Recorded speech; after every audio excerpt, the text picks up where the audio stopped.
et sans rien que le chant de sa voix.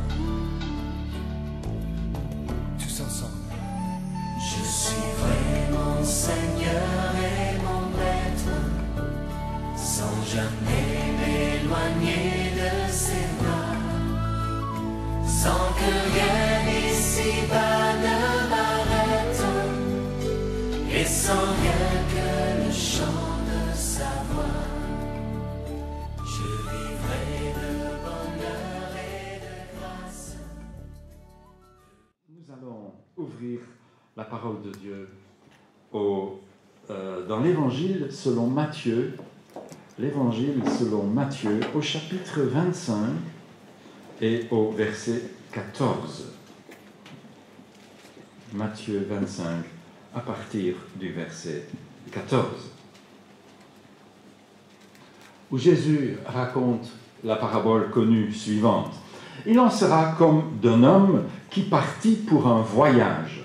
Il convoqua ses serviteurs et leur confia l'administration de ses biens.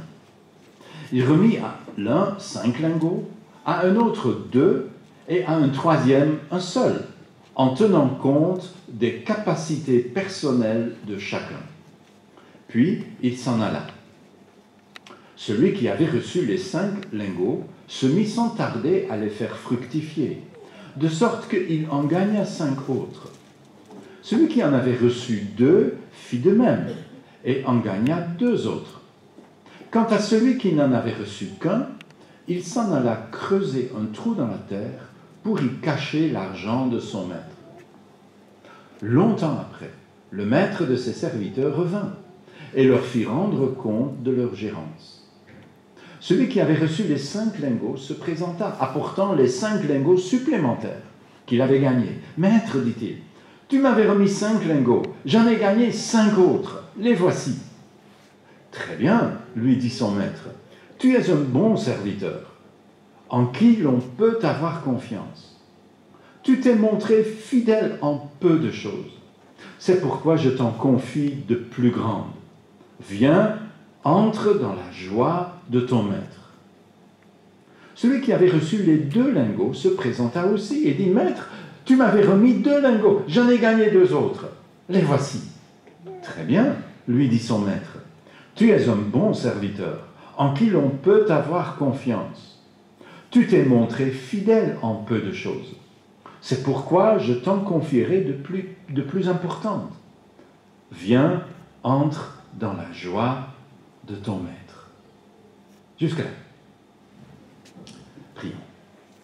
Seigneur notre Dieu, merci pour ta parole, que par elle tu puisses nous instruire, que ton esprit nous éclaire, afin que nous la comprenions et que nous puissions l'appliquer et la mettre en pratique, afin d'être heureux. De même, Seigneur, pour nos enfants, que tu bénisses les moniteurs, les monitrices qui les enseignent. Au nom de Jésus. Amen. Comme Jerry a dit tout à l'heure, c'était la Toussaint cette semaine. Tout d'abord, juste une petite correction. Toussaint et Halloween n'ont bien sûr aucun rapport, sinon que c'est tout près l'un de l'autre. Halloween n'est pas une fête pour les morts, mais c'est une fête des sorcières. C'est une fête occulte, auquel, bien sûr, en tant que chrétien, on ne participe pas. La Toussaint est une tradition catholique à l'occasion duquel beaucoup de gens se rendent au cimetière pour fleurir les cimetières et pour, comme ils disent, s'occuper de leurs morts. Certains iront jusqu'à se rendre au cimetière pour parler à leurs morts. Mais pour autant que je sache, les morts ne leur ont jamais répondu. Cela, bien sûr, a toujours été une chose en une seule direction. Nous ne sommes pas censés invoquer les morts. Parler aux morts n'est pas sain. Les morts ne nous entendent pas. Donc, on parle dans ce sens-là en l'air. Mais la mort a besoin, bien sûr, de nous préoccuper. Nous devons de temps en temps être conscients de notre propre mortalité. Nous rendons régulièrement visite à des gens qui sont malades jusqu'à la mort. Parce que être mortel est une maladie qui atteint tous les humains, sans aucune exception. Parfois, cela se fait péniblement. Parfois, on peut entendre ce commentaire quand quelqu'un est décédé, « Ah, au moins, il ne souffre plus. » Mais sommes-nous certains de ce que nous venons de dire? Cela n'est pas nécessairement le cas. Je vous en donnerai tout à l'heure un exemple. Et puis, il y a notre propre mort. Nous pleurons la mort des autres, et cela n'est que normal. Mais qu'en est-il de notre mort? Est-ce la fin ou est-ce le début? Est-ce sujet de tristesse ou est-ce sujet de joie? Joie? Quelle idée saugrenue! Comment peux-tu dire cela? Eh bien, laissons à Jésus d'être notre guide dans ce sujet. Jésus a raconté une fois une histoire d'un homme riche. Un homme qui, parce qu'il est riche, a vécu comme un riche. Vous savez bien, il y a des riches qui vivent comme des pauvres. Après, à leur mort, tout à coup, on découvre qu'ils avaient des millions, mais ils ont vécu comme des pauvres. Mais ce riche n'était pas comme ça. Il était riche et il a vécu comme un riche. Il menait grande vie. Il était heureux de sa vie. Il se vêtit d'habits coûteux et raffinés. Et, dit Jésus, dans son histoire, sa vie n'était chaque jour que festin et plaisir. Un riche, quoi. Quelqu'un qui n'avait pas de soucis du lendemain. Alors, un peu plus loin, Jésus raconte ceci. Le riche mourut à son tour, parce que le pauvre Lazare est mort juste avant lui, et on l'enterra du séjour des morts où il souffrait cruellement. Il leva les yeux et aperçut très loin Abraham et Lazare à côté de lui. Alors il s'écria, « Abraham, mon père, aie pitié de moi. Envoie donc Lazare qu'il trempe le bout de son doigt dans l'eau et qu'il me rafraîchisse la langue, car je souffre horriblement dans ces flammes. » Voilà un à qui dire « Ah, au moins il ne souffre plus » n'était vraiment pas la parole à dire. Parce qu'il découvre que les choses sont un peu différentes que ce qu'il avait prévu. La surprise de l'histoire, ce n'est bien sûr pas qu'il meurt. Tout le monde meurt. Ça, ce n'est pas une surprise. La vraie surprise, c'est qu'il se réveille. Mais on n'est pas censé se réveiller une fois qu'on est mort. Une fois qu'on est mort, c'est fini. C'est sans doute ce que le riche avait cru. À moins peut-être qu'il avait poussé le bouchon vraiment très loin et qu'il était convaincu, qu'il s'était convaincu qu'après avoir vécu dans la luxure, Dieu lui donnerait une éternité de luxure en bonus. Quelle surprise! Il se réveille dans des souffrances atroces. Est-ce que son cas est une exception? Ça, il n'y a rien qui nous encourage à le dire. Son cas est peut-être autrement plus fréquent qu'on voudrait l'admettre. Était-il un païen? Bien non. Il était un juif. Il était donc un croyant. Il allait sans doute régulièrement à la synagogue, si toutefois il n'était pas trop indisposé par ses repas copieux. Il était sans doute respecté à la synagogue, Je ne sais pas si ça vous a jamais frappé, en lisant les évangiles, les gens au temps de Jésus respectaient beaucoup les riches. Quand Jésus dit un jour qu'un riche peut être sauvé difficilement, les disciples se disent, mais dans ce cas-là, qui peut être sauvé? Si tu ne peux pas gagner le salut, comment peux-tu être sauvé?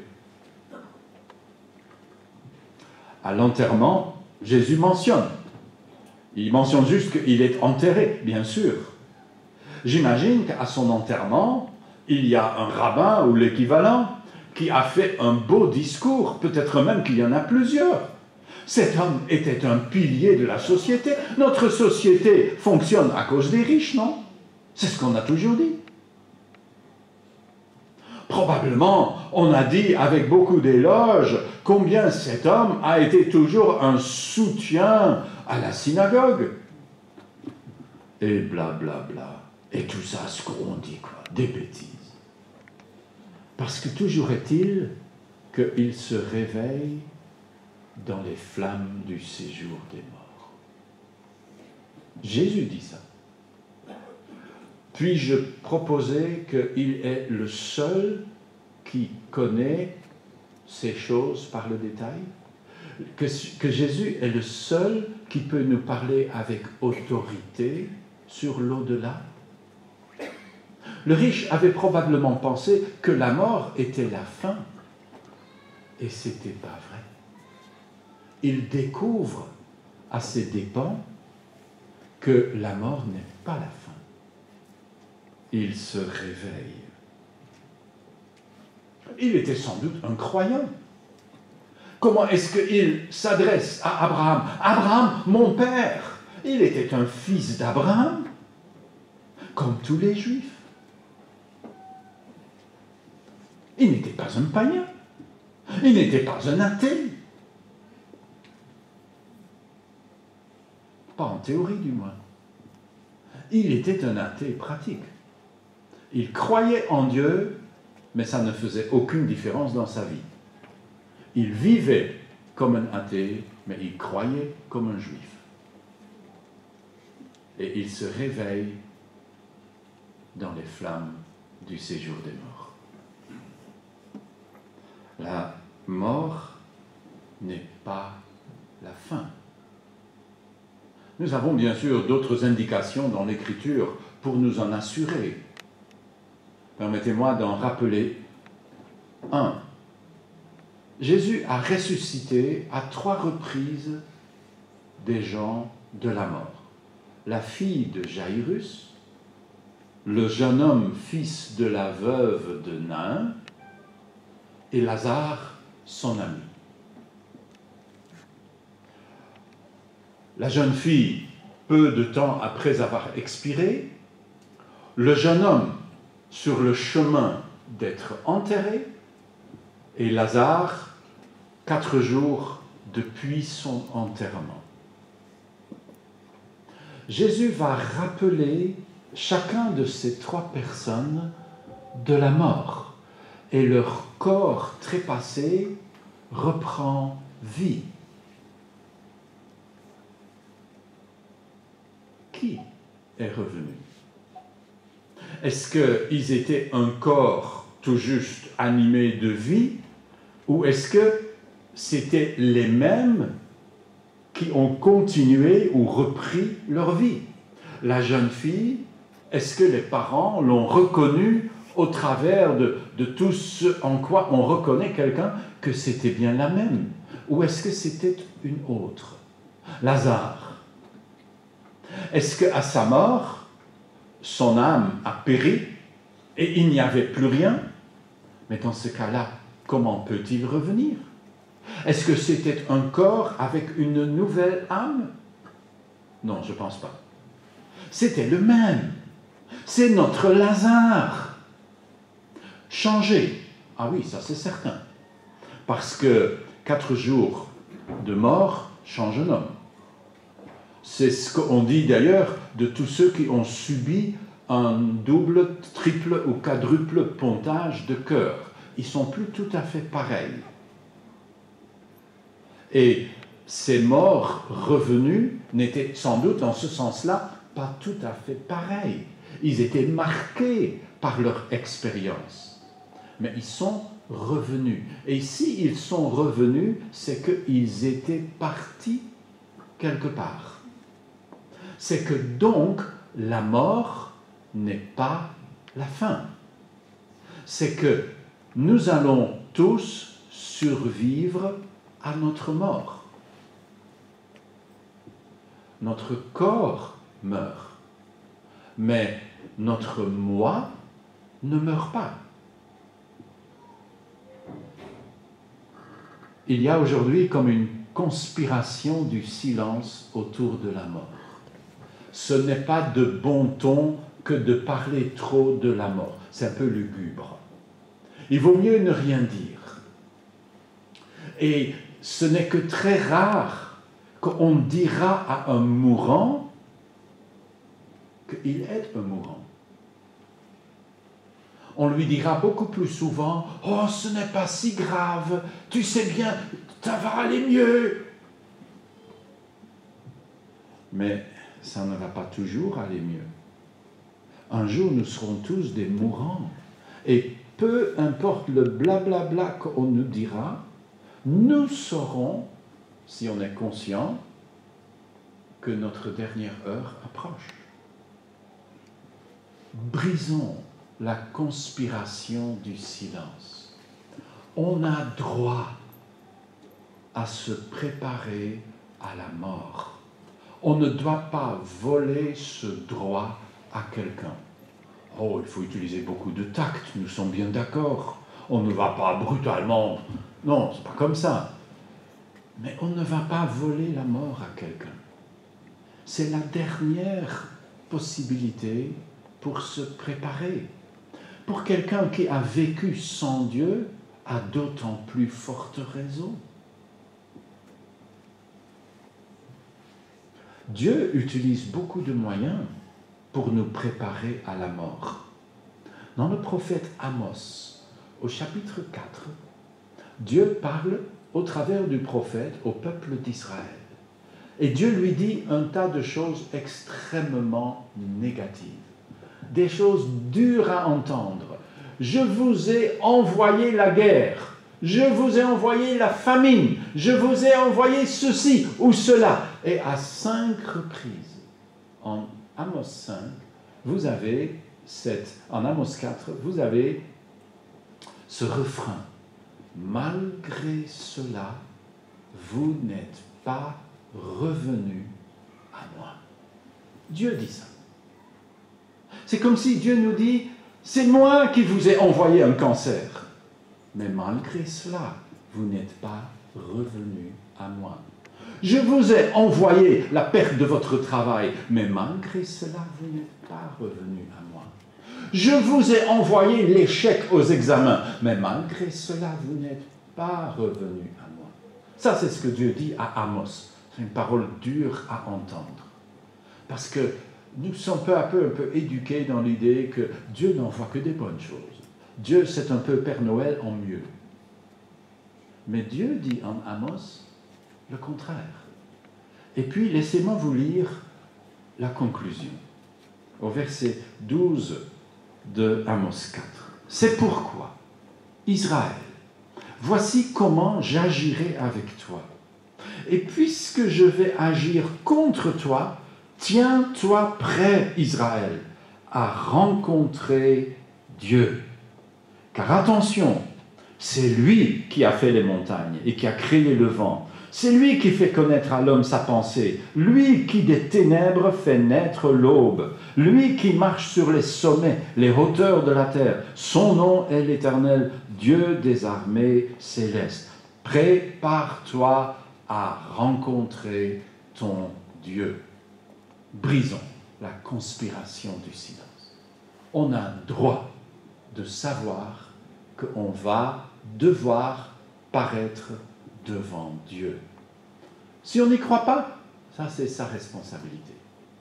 Le riche n'avait pas fort impression d'y croire.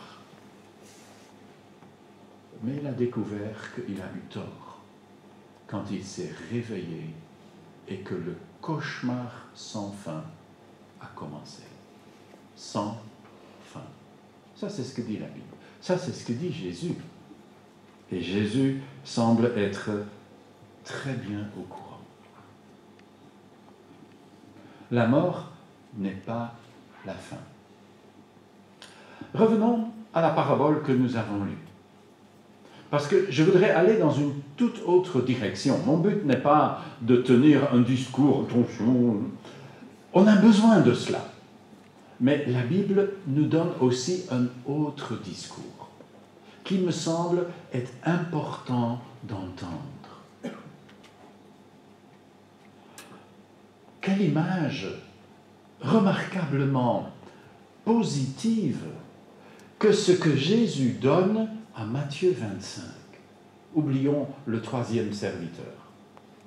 Mais les deux autres, après tout, ça c'est la norme.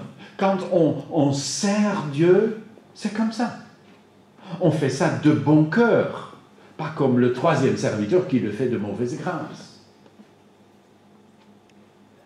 Mourir, c'est entrer dans la joie de Jésus. On n'a pas cette impression. On a perdu cela un peu. L'apôtre Paul l'avait. Quand il écrit aux Philippiens, il dit, qu'est-ce qui va se passer? Est-ce que je vais être condamné à mort? Est-ce qu'on va me tuer à cause de ma foi? Et il dit, mais quelque part, mourir et m'en aller auprès de Jésus, c'est de loin le meilleur. Paul n'avait pas sous la plume une lettre pour écrire à toutes les églises, priez pour moi parce que je vais mourir, je ne vais pas mourir. Paul dit, je suis prêt à partir et ce serait de loin la meilleure solution. J'ai hâte. Mais il dit, j'ai l'impression que mon boulot n'est pas fini, donc je ne pense pas que je vais mourir. Je pense que je vais revenir et je vais encore travailler un tout petit peu. Mais Paul n'est pas devant la mort comme, ça c'est la fin de tout. Oh, priez pour moi parce que... Mourir, c'est entrer dans la joie du Maître. Ces serviteurs avaient servi leur Maître ici-bas. C'est évident. Le service de Dieu se fait ici, dans le monde, comme on dit, des vivants.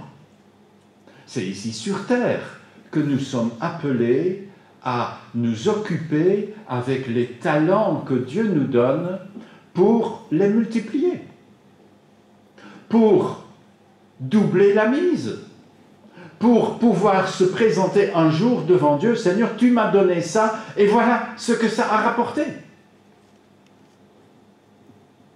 Mais nous savons bien que l'évaluation et la récompense, ça, c'est pas ici-bas. Entre-temps, ce n'est pas mentionné dans la parabole, mais on l'a compris. Entre-temps, la mort est passée. Et on se trouve de l'autre côté du rideau. Le maître a dit à ses serviteurs qu'il allait revenir et qu'ils allaient devoir rendre compte de leur gérance. Aucun des trois ne l'a oublié. Les deux qui ont travaillé d'arrache-pied pour faire fructifier ce que Dieu leur a donné, autant que le troisième qui n'en a rien fait. Aucun ne l'a oublié. Il va revenir. Et je vais devoir rendre compte de ma gestion. Est-ce que j'ai bien travaillé ou est-ce que j'ai mal travaillé? L'apôtre Paul écrira aux Corinthiens, « Car nous aurons tous à comparaître devant le tribunal du Christ et chacun recevra ce qui lui revient selon les actes bons ou mauvais qu'il aura accomplis par son corps. » Ce moment va venir, qu'on n'y pense jamais ou qu'on y pense toujours. Mais ce moment va venir. Il attend chacun de nous. Et nous ne pouvons pas nous prédire comment ça va se passer pour l'autre. Nous ne pourrons le savoir que pour nous. J'aurai à rendre les comptes de ma gestion.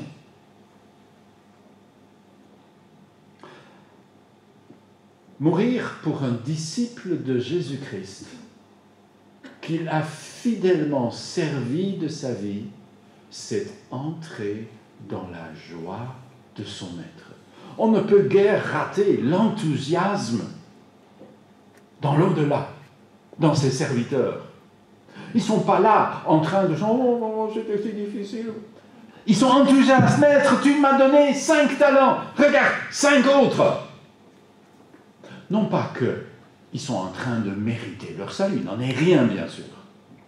Mais pas de salut qu'on parle. Maître, tu m'as confié tes richesses.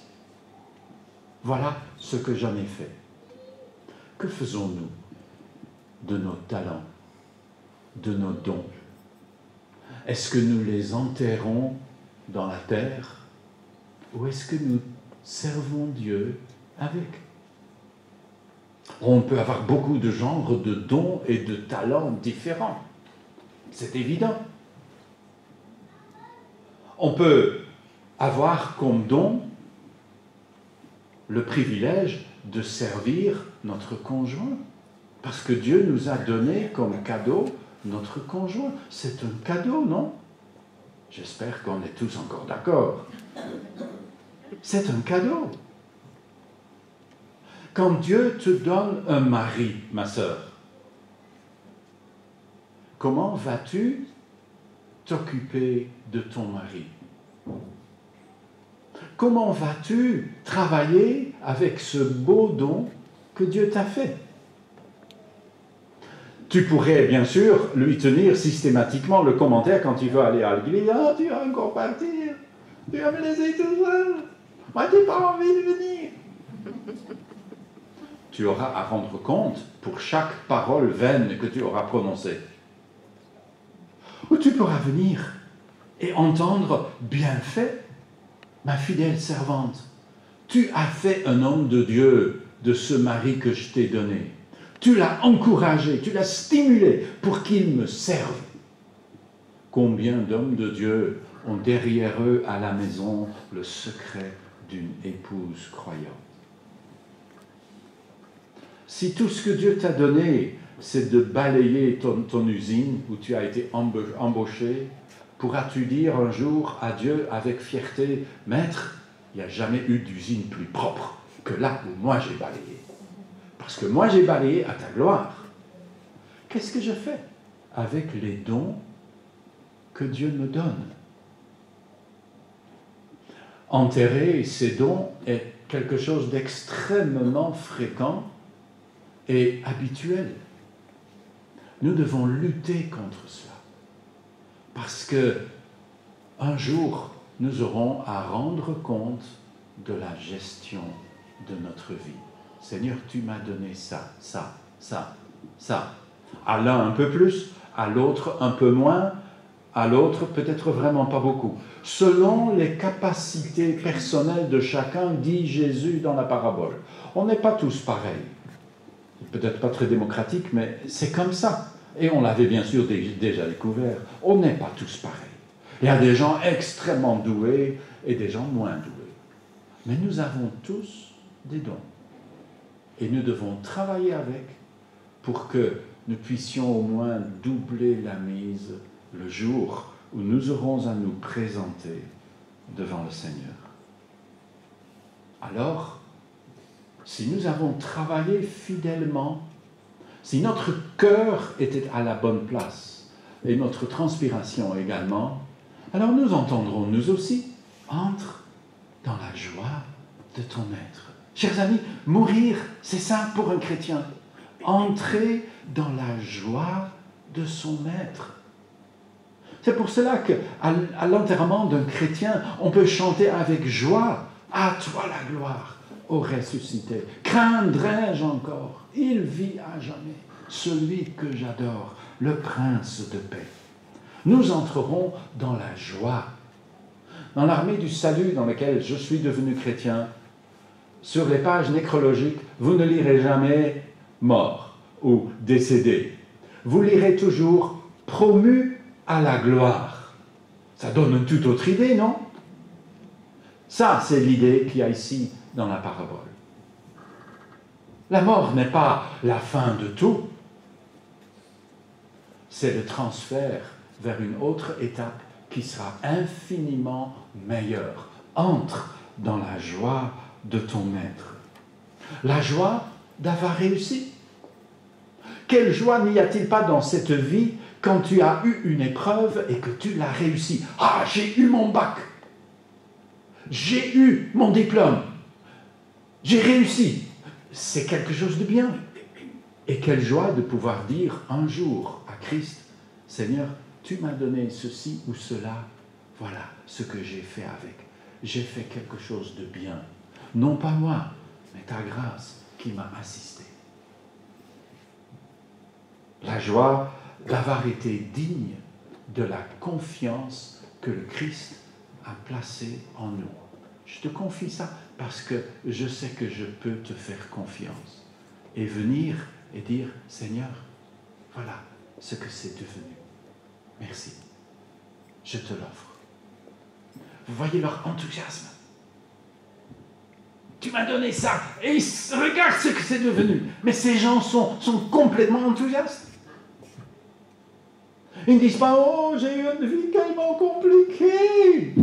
Oh, que c'est dur d'être chrétien. Mais ce n'est pas ça ce que Jésus dépeint ici. Ils sont bourrés d'enthousiasme. Seigneur, tu m'as donné ça et voilà ce que c'est devenu. La joie de la récompense.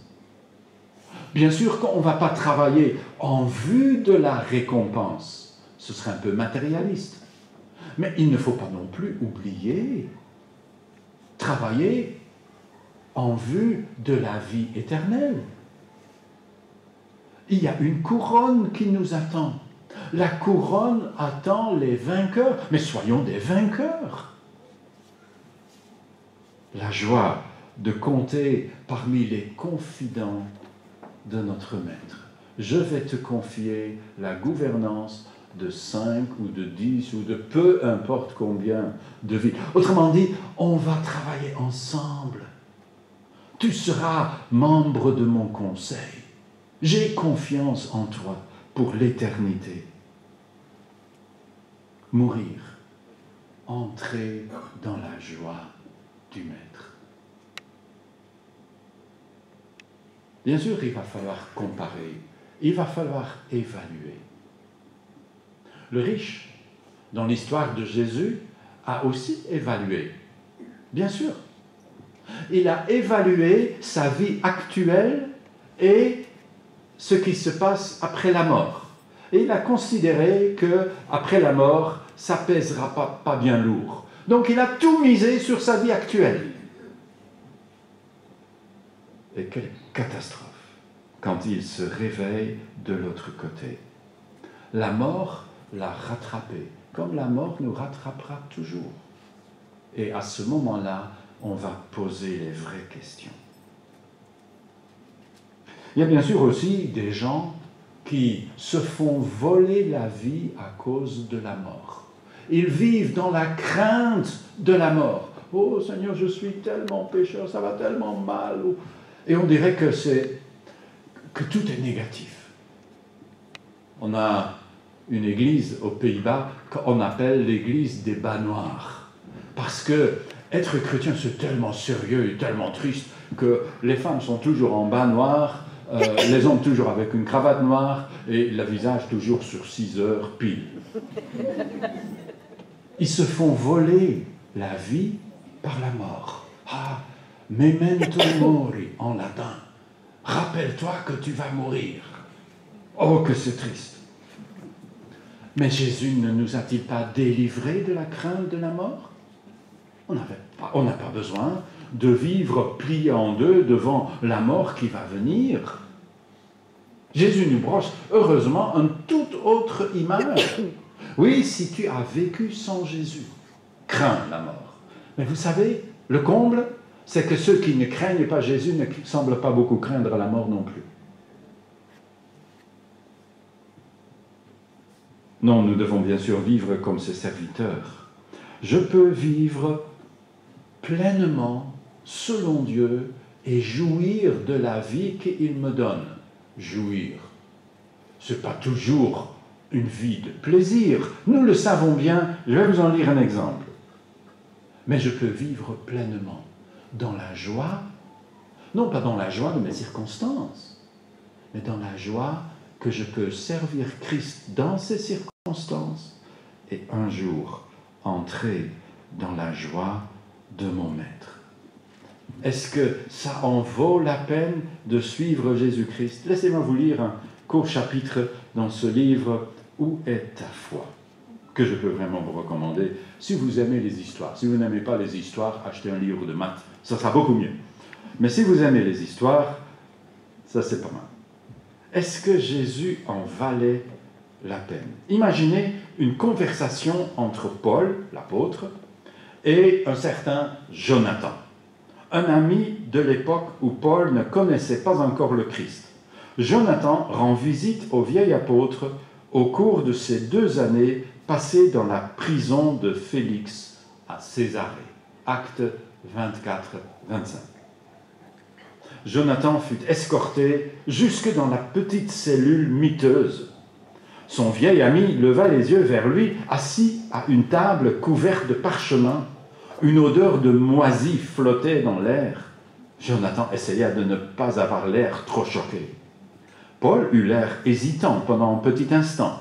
Puis ses yeux s'éclairèrent, alors qu'il reconnaissait celui qui se tenait à la porte. Jonathan, il se précipita, comme il put pour embrasser son ami. Saul sent encore plus mauvais que sa cellule, pensa Jonathan. Tiens, dit Paul, en débarrassant d'autres parchemins qui traînaient sur une chaise et en la lui présentant. Assieds-toi. Tout en s'installant, Jonathan lui lança. Alors, c'est l'idée que tu te fais de vacances en Méditerranée? Paul rit. Le même rire fort et sain que Jonathan avait bien connu. Cela lui avait manqué. Bienvenue à Césarée-sur-Mer, le joyau de la Judée. Ma villa, cependant, n'est pas tout à fait des plus luxueuses.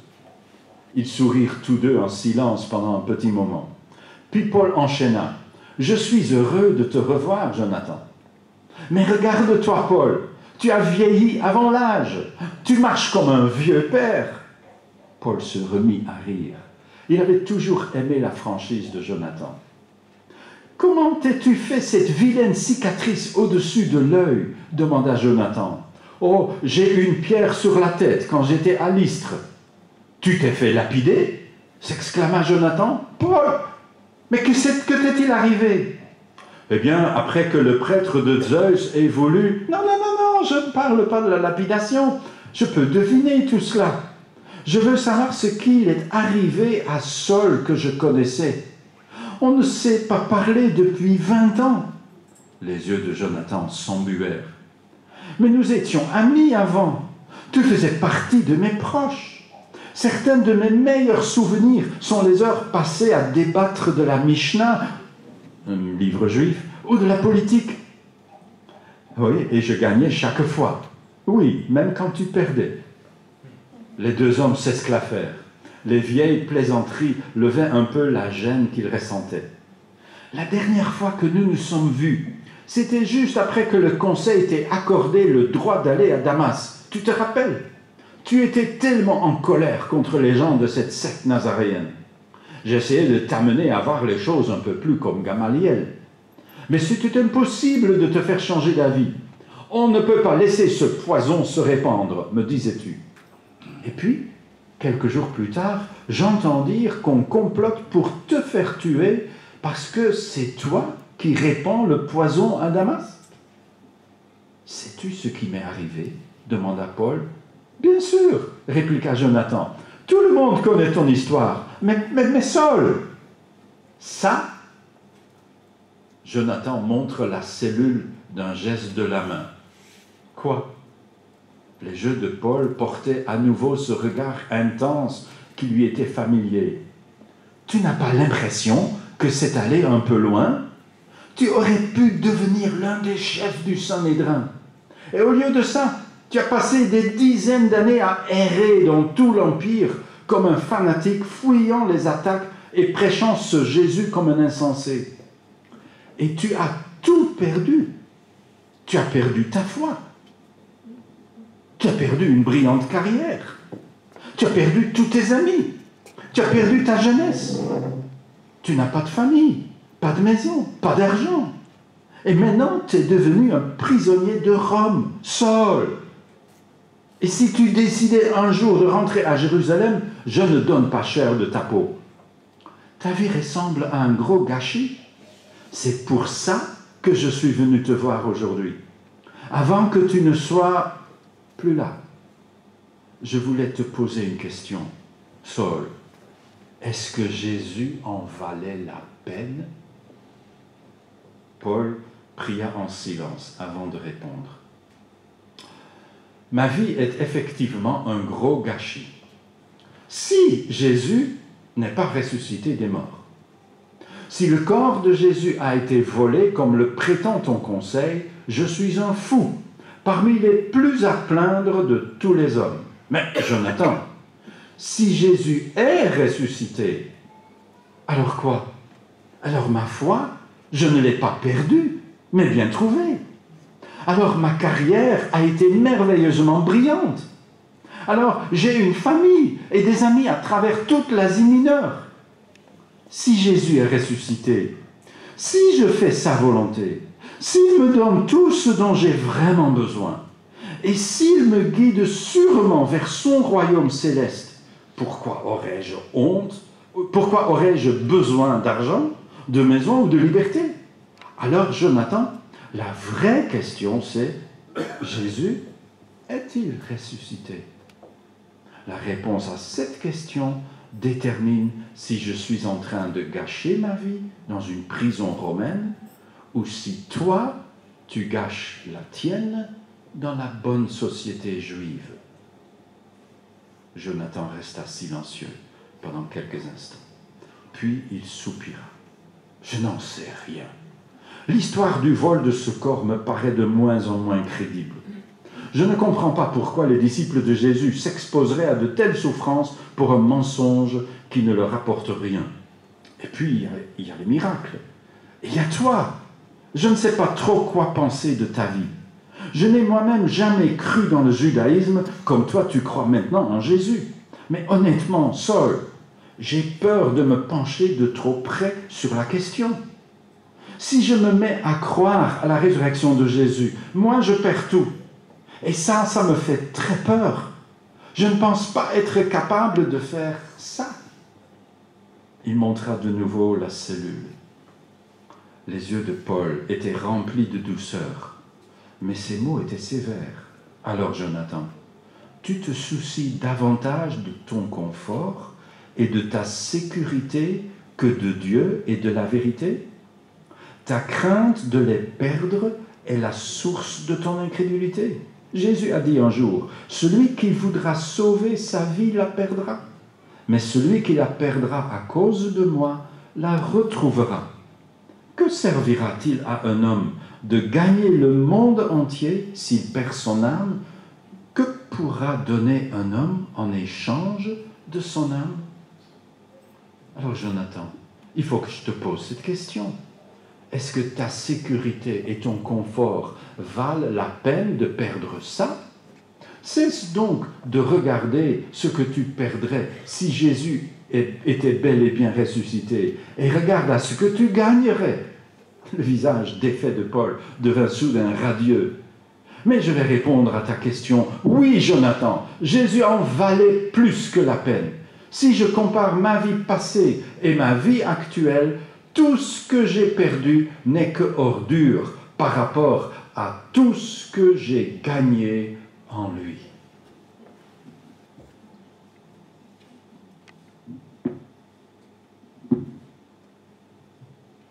Tu prépares quoi? On prépare tous l'éternité. Ceux qui n'y font rien et ceux qui s'y investissent. On prépare tous quelque chose. Qu'est-ce que toi, tu prépares?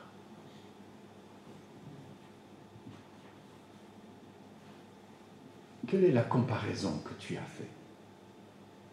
Parce qu'on compare tous.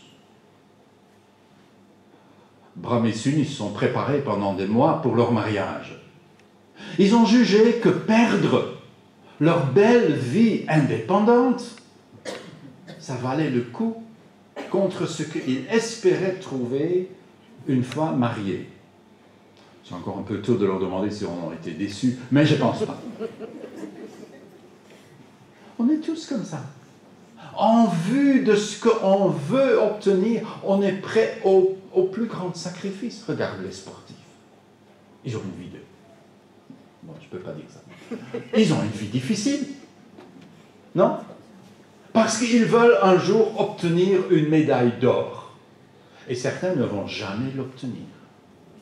Mais ils se mettent en quatre avec une vie décevante, faite de beaucoup de discipline et de sacrifices pour obtenir. Voyez, on prépare tous quelque chose. Les uns pour une couronne terrestre, les autres pour entendre dire un jour ces paroles. Viens, entre dans la joie de ton maître. Qu'est-ce qu'on prépare? Qu'est-ce que je suis prêt à accepter comme vie parce que j'attends ces paroles? Pas comme un matérialiste, mais parce que j'ai pesé soigneusement le pour et le contre. Il n'est pas fou, celui qui perd ce qu'il ne peut pas garder afin de gagner ce qu'il ne peut perdre. C'est inspiré bien sûr de la parole de Jésus.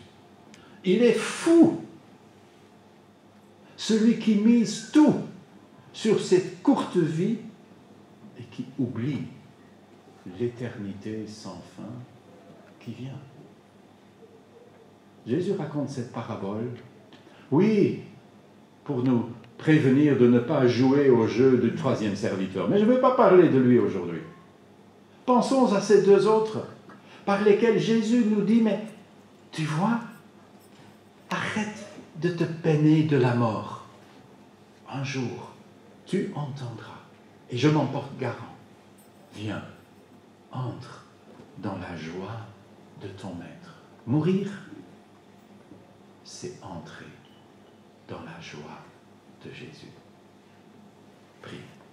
Seigneur notre Dieu, nous te rendons grâce parce que ta parole est d'un merveilleux équilibre. Nous y avons plein de choses pour nous remettre à notre place et on en a bien besoin. Et puis nous y avons aussi des choses pour nous faire tendre vers l'avant, pour nous dire, mais le meilleur est encore à venir. Oui, je veux être là. Je veux entendre ces paroles. Oui, ça vaut la peine de te suivre. Seigneur, que nous puissions ainsi dans nos vies, si différentes les unes des autres, Seigneur, que nous puissions dans nos vies te servir, doubler la mise de ce que tu nous as donné, afin de t'honorer et de te glorifier, afin que tu puisses être grand, même si moi je dois être petit. Seigneur, que tu puisses régner, que tu puisses avoir toute la gloire et que je puisse avoir une petite place dans la joie que tu promets à ceux qui te servent. Seigneur, que ainsi nous puissions avancer sur notre chemin jusqu'au jour où tu viendras nous chercher et tu nous diras, c'est bien beau, entre dans la joie de ton maître.